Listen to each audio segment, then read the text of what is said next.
Every club, every day. The Global Sports Podcast Network. Hello and welcome to the Daily Brighton podcast, brought to you by the Global Sports Podcast Network. And it's the big one, guys. It is the big one. It's the preview for the M23 derby, which is on, I'm pretty sure it's on Sunday at 2. I'm joined by my friend, my co-host. It is Blessed Shabamba. How are you, sir? Yeah, good, feeling good. Just fresh from the crossover podcast with the Palace boys. Yeah. So yeah, nice and confident for this game. Yeah. What are they saying? How are they feeling? To be fair, they're going into this one quite confident, which shocks me a bit. Some bold predictions. Okay. And I was like, oh, okay. Right. A lot of praise for Will Hughes. A lot of praise for Will Hughes. Oh, that tells you all you need to know, doesn't it? It's the M23 derby. And just to basically simmer sort of any burning passion and fire that they have of a win here, I am going to throw some stats at you guys. Palace are in terrible form. I'm just going to start it off like that, very blunt. 2 wins in the last 10. That dates back to, I think, maybe October time, potentially. I'm not sure. Even Brighton only have 4 in the last 10. Palace haven't won a derby in 3 years. So the last time they won was October 2021. And so we're coming off the back of, we haven't won in 3 games. And Palace have had a couple of, they beat Ipswich. They got the draw against City and they beat Tottenham. But how do you think the game's going to go, mate? Yeah, I think it's going to be a very cagey affair. I think that we have definitely got players to hurt them.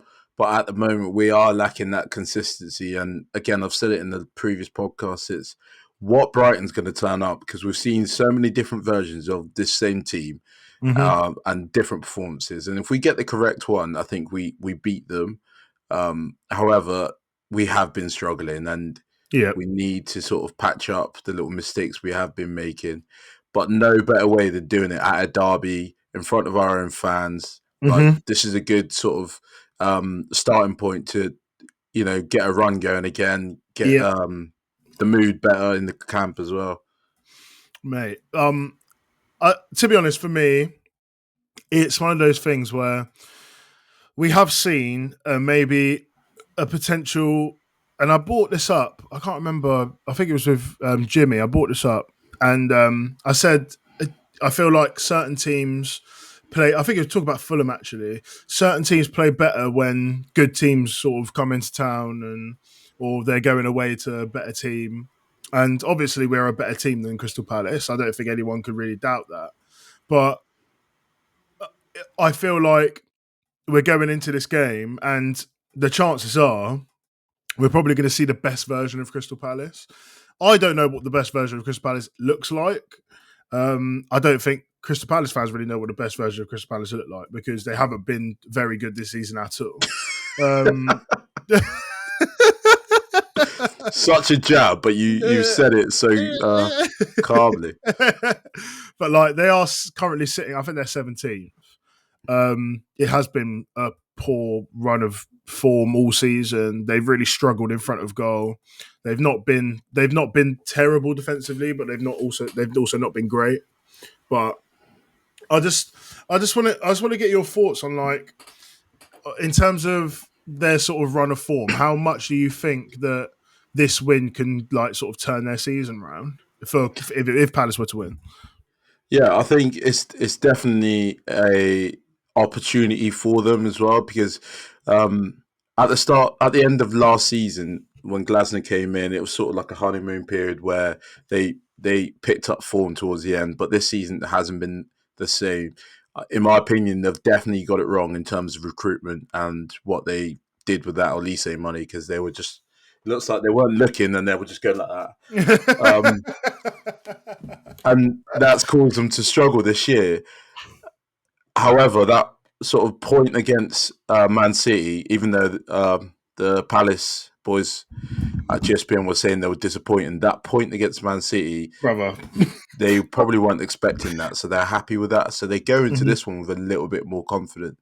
And it's a derby, like I said, so a win here for them, again, gives them an opportunity to string a couple more results. They said that they're disappointed with the draw to City. Yeah, they said because obviously they took the lead. Twice, I'm pretty sure. Yeah, twice. So they were like, oh, we could, do you know what I mean? We could have won that one. I was like, oh, okay. Yeah.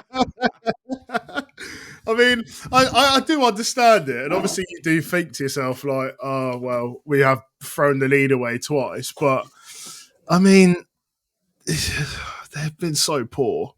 And they've scored, I mean, before that game, that was their 15th game. They'd scored 12 before that game. And they've obviously bagged 2 against them. So I don't really. This is the thing. This is the thing I'm worried about the most. Is that are they just going to be gassed? Are they going to be like, yeah, just got a point at City, like, and then I could just imagine that they come out like so like raring to go. And if you take into consideration like what we've seen against Ipswich at home, against Southampton,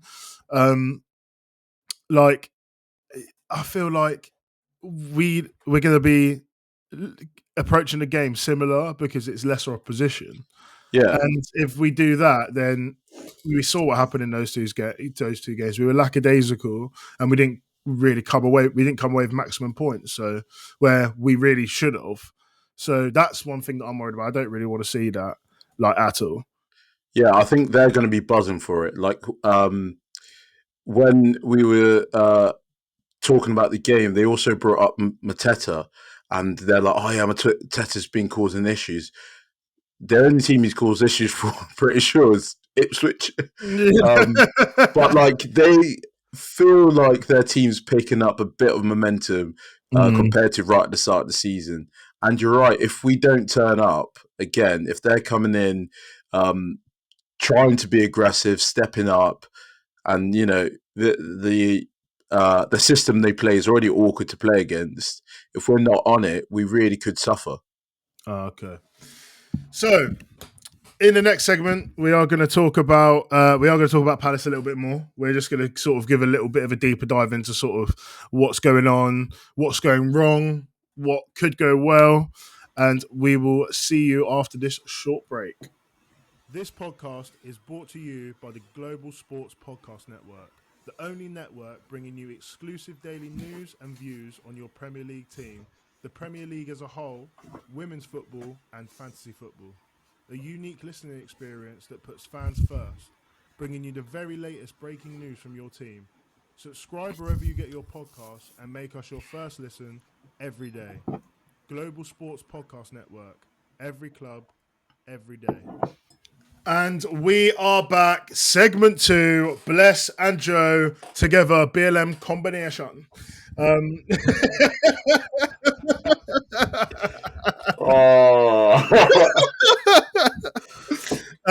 Yeah, so let's talk about Palace. I'm just going to run over. I'm just going to run over a couple of things. To be fair, I think I've already said them. They are the second lowest. They're joint with like 3 other teams on 14 goals. But all of those 3 teams, I'm pretty sure, are literally below them. So, yeah, they've got the second lowest goals and they've conceded 20 and 15. The one thing that I wanted to touch on is I didn't actually know this. I know he was obviously a class player. I'll say that like he's dead. He's not dead. But I'll say like he's obviously a class player. He's playing for Bayern Munich at the moment and I think he's doing okay. And that's Mike Elise. So last season in the Premier League, he scored 10 and got 6 assists. Wow. To my knowledge, I thought he was injured for loads of last season. Obviously, I must have been wrong. But again, this sort of goes back to what you've said, where you've brought up recruitment and how the recruitment's not been very good. They bought in Sarr, I'm pretty sure, and was he there this season? Was he there last season? Ask you a question. I think they brought him in. Yeah, so they brought in Sarr and Daichi Kamada. So they've lost they've lost 16 goals and assists in total, and they've replaced them with Kamada, who I think maybe has like 2 goals, maybe an assist here, and the same with Sarr. How big of a loss and how pivotal to their season do you think it was that they didn't replace Elise correctly? Yeah, I think it's massive. I think when they, for the short period of time when they had Eze and Elise both fit at the same time, they were serious. They could play, and it made Mateta look like a different player, in my opinion. To be fair, now Elise's gone, it's sort of missing, and Kamada did come with a really like good reputation. But we haven't seen it. No. They've been really poor. How much have you heard about Kamada? Have you heard much about him? Not massively. All I know is that, like, I don't think he's a direct replacement for the type of player that Elise is. Mike Elise is a player who, so the style that he has, he's not like an electric winger who is going to carry the ball for 40, 50 yards. He's a very good dribbler, but he's not going to be that explosive sort of like a Salah, for example. But what he does have, which a lot of wingers don't have, is he actually has insane technical ability.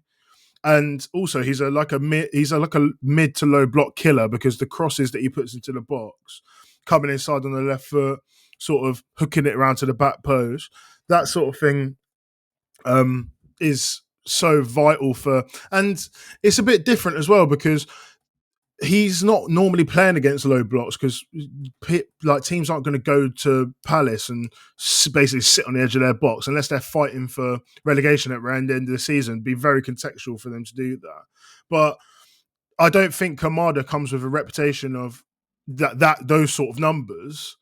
Do you know what I mean? So, I mean, Sarr, he's had multiple stints in the Premier League, hasn't he, with Watford?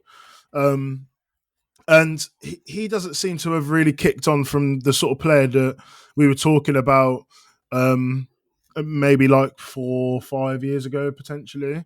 And again, they're massive boots to fill. And one thing that I would look to in terms of how you think it's going to go is that they've lost one player, but they've brought 2 in. So, okay, you're getting your money's worth for buy one, get one free, whatever. But like neither of these players, I don't think if you combine their ability, they're as good as Elise. So that's probably a bit harsh. But like, I don't think that none of them are close to Elise at all. And so now you've got 2 players. Eze misses his mate, because them 2 are obviously boys.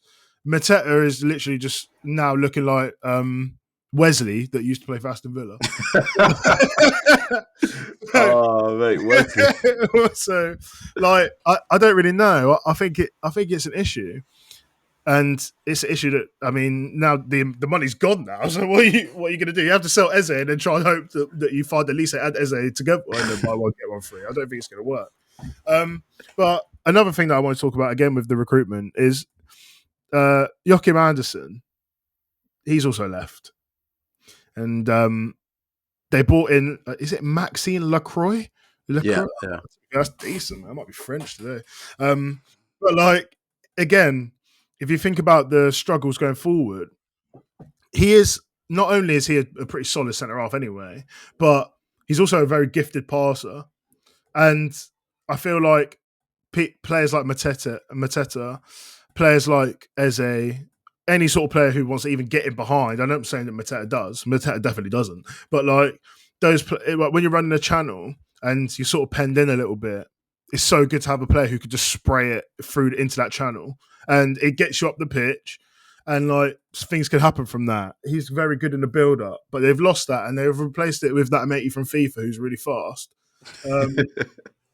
He's scored against City, I'm pretty sure. But like, again, the profile of player doesn't seem to match what they've lost. So Mark Gahey must be thinking, what is this, mate? What's going on? Just running around and he's just quick, and that's it. So I don't know what your thoughts are on that. But I do find it really weird. The whole business that's last summer. I do find it really weird because I'll be interested to know how much they've paid for Saar, how much they've paid for Kamada, and compare it to the Elise money, and then also how much they've sold Anderson and compare it to the money they bought in the French For brother. Lacroix, yeah. Yeah, Well, because keep it going. seems I'll like look it up while you're doing it. they have traded in their Air Force Ones and gone on Timu and like refunded the Air Force Ones, then gone on Timu and just bought the shoes I'm on about. Yeah. The fake ones. Like, Yeah, they're just with a Nike Tech that looks mad. the light taking his face in the other way. Yeah, just Let to me save some extra look. bread. Let me have a look. So, how much did they sell? How much did Michael Elise cost buying? 60 million euros, so 50 million quid. Yeah, And then how much was Saar to Palace? That is literally just not what I put in. So 12.5 mil. okay. Right. So we're still keeping some money in the kitty. And I'm certain Kamada was free. These man. Oh, right, before I lose my head, let's get 5.5, mate. These man. Do you know what I mean? These man are cheap. That's FPL. That's FPL. Oh, okay. He was, mate. He cost more in FPL than he did in real life. He was free. Oh wow! See, Yeah. that's not good enough. Where's all that dough gone? Yeah. So and then let me have a look here then. So they've traded in the Air Force Ones and they've got Air Force -1, mate. It's not even by night. What's going on? Oh my god! So they also got 30 million for Anderson. That's peas. So they've made 80 million off 2 sales, and they've spent like 15 million. So Maxi Lacroix, 18 million. So they've not even spent half of the actual total value of the players. So again, this is the recruitment is peak, mate. They need to be putting job advertisements on Indeed immediately. In fact, I know a couple people. If they need people in the scouting department. I know a couple of people. Anyway, we've digressed so far. Yeah, we've gone. We've gone deep into the rabbit hole here. But one thing that I did want to highlight in terms of sort of where they could sort of flourish, keeping Eze quiet, and also if Dunk plays, Mateta, I feel like he could be moving like Wakanda forever right now. I'm not gonna lie. Yeah, is that a battle that you think is key? Yeah, that is an important battle. I think Mateta's really good at holding the ball up, and if he can do that successfully, you just see Eze turns into a different player because all of a sudden, he's getting beyond him, he's making runs further forward, and the ball's sticking. If the ball's bouncing off Mateta's shin pads, then we'll be okay. But, yeah, sometimes it just glues there. Sometimes I've seen it. I'm not gonna lie. If it bounces off his shin pads. Yeah, so basically the hope is that Mateta is wearing some Timberlands. So, because I don't, honestly, I don't know. It's a whole enough different conversation. I don't know if he's even any good, honestly. I'll be so real. I actually don't know if he's any good. He's what he's given me, the vibe that he's given me is Papa Cisse, Demba Ba, like that, Asamoah Jan, like that one sort of like thing. Like you're going to be looking back and he's going to be like a streets never forget. And it has to be like that specific season where Mateta was doing well. Yeah, it's like, ever since he started tucking his shirt in, he's actually been moving mad. I do know what you mean though. We're not. He's when you look at Premier League strikers, you're not thinking, he's not in your top 10 Premier League strikers, is he? No. Yeah, there we go. He might not even be in it now. That's probably too hard. That's bad. Right. Anyway, that was such a wild, chaotic segment. But you're about to hear from our partners at Zencastr. When we come back, We are going to be speaking about the Seagulls, as this is literally the Daily Brighton podcast. And we're going to actually talk about maybe a good football team. So we will see you after this break. Here at the Global Sports Podcast Network, we spent a lot of time selecting our delivery platform. Zencastr came out the clear winner. With 4K video recording from your phone and AI editing that automatically removes all those ums and ahs, it's super easy to start a podcast that sounds great and is delivered efficiently. If you're ready to tell your story, check out the link in the show description to learn more about Zencastr. And we are back for the third and final segment of this evening's podcast, a preview of the M23 derby. Joe and Bless, we're together, pause, but we're doing a podcast. This is an absolute mess right now. That last segment has killed me off, I'm not going to lie. But yeah, we are going to talk about the Seagulls now. So one thing I wanted to touch on quickly is the defensive frailties. We've conceded 8 in our last 5.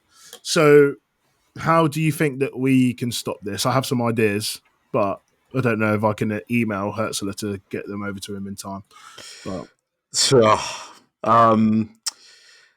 yeah, I don't know, to be honest, because I think the best way to do this is for this game at least, because they play with a back three. I think we match them with the back three.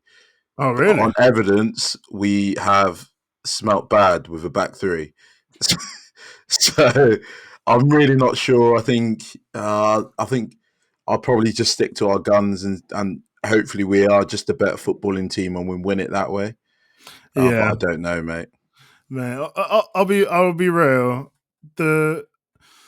I think the switching around of personnel isn't helping, but it's also can't really be helped because it's that time of the year where it's like you need to use your squad. If you don't, if that Danny Welbeck again. No, it's not. If only. We've obviously had to sort of Kadioglu got injured, he was playing, and then he got injured, he had to come out, and then at the start of the season we had Jack Hinchelwood, and then he got injured and now he's not playing anymore, and then Lewis Dunk was playing at the start and then he got injured, now he's not playing anymore. Igor was playing, Adam Webster was playing, then basically got abused on social media, he had to come out, and then now Dunk's back, he's going back in, so then that sort of chopping and changing has been a thing all season. So I feel like you want to have, and Gary Neville and stuff, things like that say it all the time. It's like you want to have that core back four that are like the goalkeeper is always going to be the same unless he's injured, but the back four, unless there's a ton of injuries, which to be fair, there kind of has been. But do you want to have it as like the same as possible? And you only want to really be taking one player out to put a player in. If that player's injured, then obviously take him out. But then that player can then fit in a bit more seamlessly because the other 4 are obviously sort of in sync with each other. And I feel like that's sort of where we've gone wrong. We have all said quite often, us 3 have said quite often, this lineup is so random. It just feels like he closes his eyes and he just points at the squad and then goes, yeah, and then that's it. But I feel like the basis identity is there, and there's good things there, but it's just too much chopping and changing for me. But one place that there isn't really very much chopping and changing is the front 4, because the front 4, Mateta is basically a mainstay. Danny Welbeck's basically been a mainstay, which is quite peak because he's literally broke his back at one point in this season. So, what I do want to say is that you obviously brought up the back 3.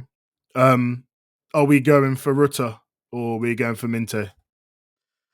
I think I would probably want to see Ruta there again. Yep. I think he just gives a bit more consistency compared to Minta, and then you use him off the bench when when the Palace boys are a bit tired.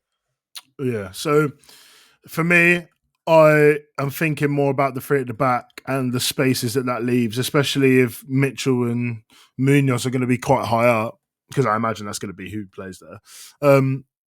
And I know that those gaps, when there's fast wingers, I know that it could be pretty fatal for the opposite team. So I'm looking at Minta here to kick on, especially after that goal, because it was really well taken.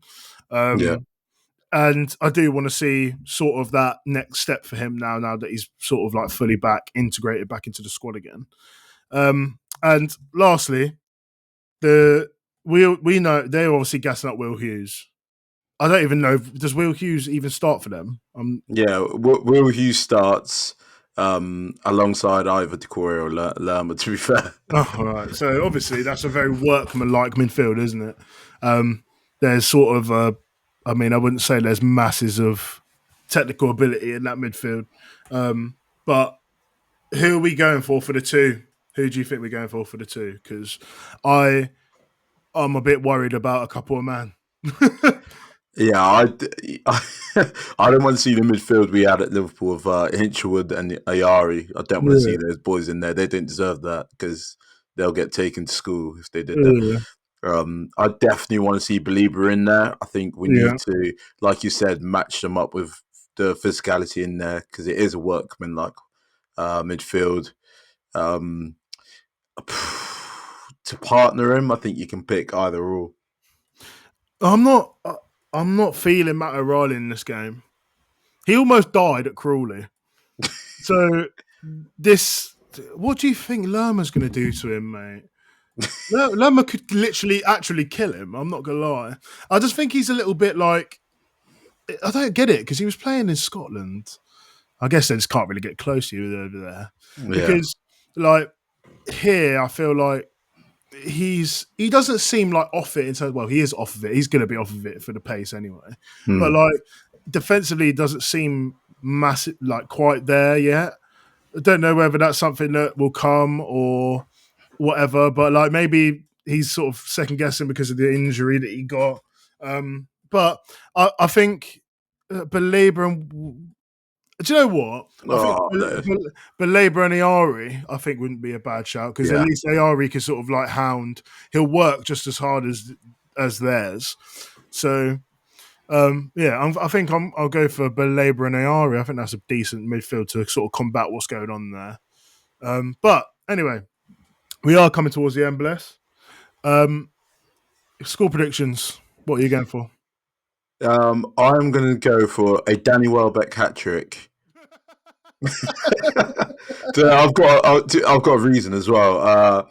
If you go back to the crossover podcast, one of the Palace boys said Mateta is a poor man's Danny Welbeck. No, sorry, Welbeck is a poor man's Danny Welbeck.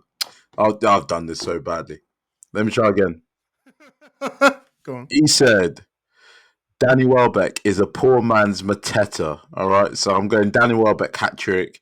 Hopefully, he even starts. To be honest, because I don't know what's going on. To be honest, but surely that's so disrespectful for Danny Welbeck. He hasn't done everything he's done in the Premier League to be compared to Mateta, who was good for the back end of one season. That's insane. That is actually insane. I'm pretty sure their top goal scorer is Munoz. Oh, that stinks. I think I'm wrong. I probably am wrong, but he has got 2 in 2 here. So Mateta's not hitting these numbers, man. Anyway, thank you for listening. We want to hear all of your sort of thoughts about the game because it is the big one. Let us know who you want to see starting, who you think is going to score, what your score predictions are. What's your score predictions, Joe? Oh, of course, yeah. I'm going to go 3-1. Nice. 3-1. Ruta, Mitoma, and do you know what? I'm actually going to go for if he starts. I'm actually going to go for Lewis Dunk. Bit of a random one. Yeah, I like that. Little random one. Yeah. But yeah. Anyway, I've been Joe Richardson. Bless. Say your goodbyes. Yeah. Thanks for listening, guys. And yeah, thank you for listening. And we will see you next week. Hopefully with a good review. Hopefully. Farewell. Every club, every day. The Global Sports Podcast Network.